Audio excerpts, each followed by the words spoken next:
I got the Botan Tarot and the Star Spinner Tarot and the Fantastic Menagerie, and I don't know, I'm left with 2 to buy, and it was supposed to be just 2, but this month I bought 3. Yes guys, I failed my depth year this month, and I just wanted to get it out there first before I continue with what I wanted to talk about, which is the temptations. There were so many temptations and I finally gave in. So of course, with failure of any kind, I took it pretty hard. I felt pretty bad, and then I had to recalibrate and think about why I failed, what happened, and I think I'll go through that in a video because most of you are more interested, I think, in the decks that tempted me more than my actual depth year. Like I mentioned in the video, I bought 3 decks. I'm supposed to only have 5 decks from February to the end of the year, December. So I don't count any decks I bought before February or February and before. So 5 decks, I bought the Botan Tarot, I backed it. I also pre-ordered the Fantastic Menagerie. I bought the Star Spinner Tarot and I finally got it. And then I had 2 more left. I was saving 1 spot for White Newman Tarot and 1 more spot just free for me to buy anything.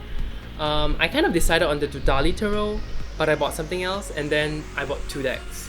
Okay, so let's get into the decks that tempted me this month. So the first deck that tempted me this month was the Cosmic Slumber Tarot. I don't know how many of you know about this deck. This deck is done by Liminal 11, which is the publishing house that also did the Modern Witch Tarot, and will be publishing the White Newman Tarot that I'm really interested in later this year, I think in October. So you can see both decks. Cosmic Slumber is in pre-order stage right now, and I was super tempted because it has that kind of dreamy, weird kind of nature, kooky nature that I like, and I wanted to see what the premium special edition had. It didn't really draw me too much, so I was thinking of getting the mass market one. At the same time, I don't feel like I needed to pre-order this. I felt like I might want to look at more walkthroughs and people's opinions of the deck before I buy it, so I held back.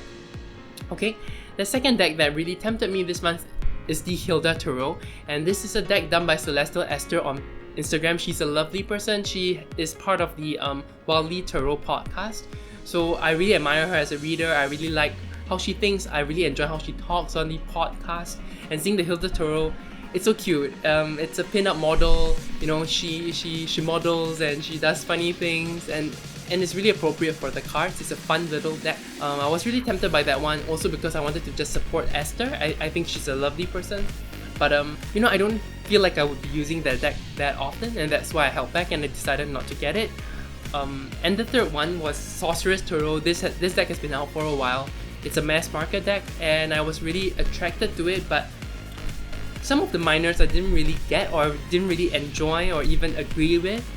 I can't remember which minors these are, but if you're interested in something that is like the Wizard's Tarot but less like flashy, I think the Sorceress Tarot is a really great place in terms of flashiness and magic. The next tarot that I want to talk about is the Dali Tarot. I've already talked about this, done by Tarot Sheet Revival. Really beautiful deck. I was ready to buy it. I had enough money, I had enough USD saved up from some of the side work I do with you know, user testing. By the way, my account got shut down, so I haven't got any money USD from there in recent times. In any case, I was ready to buy it and I reached out to Sullivan, but I realized because of COVID-19, the prices of the shipping was exorbitant, like crazy expensive, like twice the price that I was willing to pay shipping wise. So I decided not to get it. And at the same time, I've been seeing Tarot Perrin so often in my feed, and I just decided to buy the Tarot Perrin from Giordano Birdie. So that is the 4th deck I bought. So again, to recap, Botan Tarot, Fantastic Menagerie, Star Spinner Tarot, and then Perrin. So I left with 1 deck, and this one was supposed to be the White Newman Tarot that would come out in October because I know I want it. And then I saw this deck on Kickstarter called Gothmancy. So just to be clear, I'm not a goth. I don't really vibe with the culture still, I don't know. But something about it really drew me in. It was so beautiful. I think it's because of my love for Neil Gaiman and the Sandman. And when I looked at the Gothmancy Tarot, I see the Sandman comics, you know. I see my childhood. I see the comic that I loved so much when I was 17 years old, reading that series again and again and again. And when I went to Tibet last year, I revisited those comics, reading through the Sandman once again. And because of that, I knew I had to have it instead of the White Lumen. I was ready to give that up. But because they sold bundles of their Oracle deck with the Tarot deck, I saw that Oracle deck and I seen walkthroughs of it. I think it's called El Sharinga Oracle, don't quote me on that, but it is something so beautiful. And I really wanted to be honest, like this year, because I'm trying to explore into the pick a card reading thing, I realized that Oracle decks really come into play when people do pick a card. And I really wanted to push myself in terms of Oracle too. I'm not great at Oracles, I've never been. I felt the pressure of learning a new system every time I picked up the Oracle deck. I don't trust my fleeting, high-level view of the Oracle card. But when I saw this fun little Oracle deck, I knew I had to have it if I was going to get the Gothmancy deck. So I bought both, and I failed. I overshot my limit, which was 5 decks this year. And I'll go into it deeper, I guess, or for people who are more interested in depthier stuff, but I think I was too ambitious. And I didn't know that this year I would be sequestered at home because of the pandemic.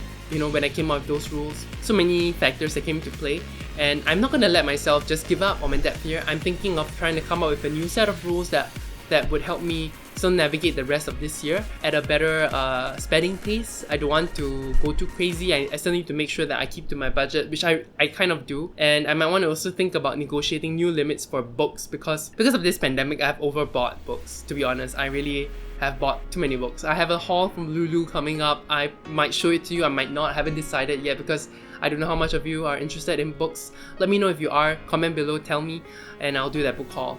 As always, if you enjoyed my decks that tempted me in any month, please leave a like and subscribe, it really helps me out. These are short little looks at the decks that I've seen that caught my eye. I'm not saying that they're out yet, I'm not saying that, I'm not telling you to buy them, I'm just showing you the decks that caught my eye. And in case you're interested, you can always check out my description if it's a mass market deck. If it's not below, then, you know, you can just Google it, it should be somewhere on the net. You guys have a great rest of the day and you take care, bye!